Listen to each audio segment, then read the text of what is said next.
আসসালামু আলাইকুম। আজকে দুপুরবেলার খাবার খাচ্ছি।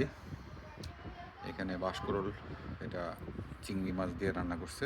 বাঁশের করল, আলু ভর্তা, সঙ্গে ভাজা মাছ, ডাল আর ঘি।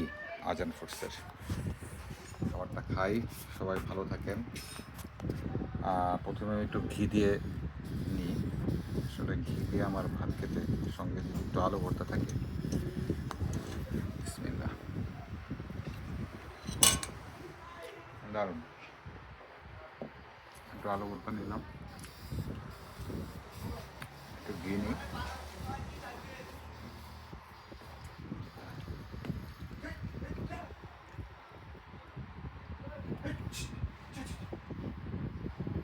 এটার উপরে আর কিছু হয় না, পাসপোর্ট এমনি খেয়ে দেখি। এটা জিরের চিংড়ি মাছ দিয়ে রান্না করছে। পাসপোর্টটা এমনি খেতেই মজা লাগতেছে। ঠিক আছে, সবাই ভালো থাকেন, সুস্থ থাকেন। খাবারের মাধ্যমে বা অন্য কোনো ব্লগের মাধ্যমে আপনার সঙ্গে দেখা হবে। যারা আমার ভিডিওগুলি দেখেন, লাইক করবেন, কমেন্ট করবেন, শেয়ার করবেন, মতামত দিয়ে সহযোগিতা করবেন। আসসালামু আলাইকুম।